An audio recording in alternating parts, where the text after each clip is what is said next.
what he says, and he's a career coach, is he says become the bag. And what he means by that is take the information, the passion, the knowledge and information that you have or that you seek to learn and exhaust your collegiate experience. You're on a college campus. There is no other place in this world outside of maybe a large corporation that is very, what I would call, connected. There's no other place in this society where you will have people willing to help you, right? When you're in college, starting your conversation around if you want to build a platform to explore, I'm going to just say something. If you want to be a veterinarian, if you want to, anything that you're passionate about, start that conversation, start putting out those testers and feelers, building your following on different social media platforms, but doing it in a way that is related to what you're comfortable with, but also being comfortable being vulnerable, because once you leave your campus, the doors are going to slowly close. There's always going to be an extension, right? They look for alumni.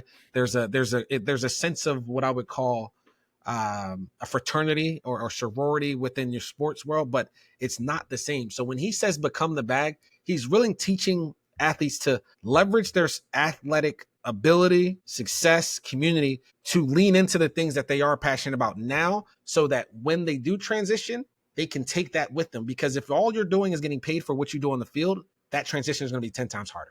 And so I think it's one of the most beautiful things of really digging into who you are outside of your sport. And it's hard, right? Because it might feel like, hey, are you telling me to have a plan B? Are you telling me to think about something other than sport so I don't reach my ultimate goal? And the reality is no, because what I think happens is self-actualization is becoming more and more attainable when you are a more holistic individual, right? Being what I would call narrow-minded and only doing one thing leads to you seeking kind of more so seeking comfort in other areas, because we're not what is the word I'm looking for? We're not like, I want to say a monolith. I don't know if that's the word, but we're not all just one thing does not satisfy all of us. We all have these multiple things or curiosity. So just the encouragement to be sure to lean into the things that you are passionate about off the field without the fear or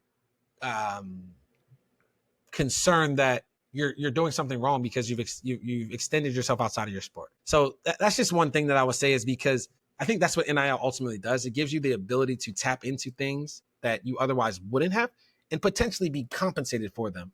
So that's what I would say is what we try to encourage athletes to do, because that's what they can take with them. They may or may not be able to play football, for the next 3, 4, 5 years. And so really uncovering who you are, getting uncomfortable when you're in this environment where I say college is the only place you have all the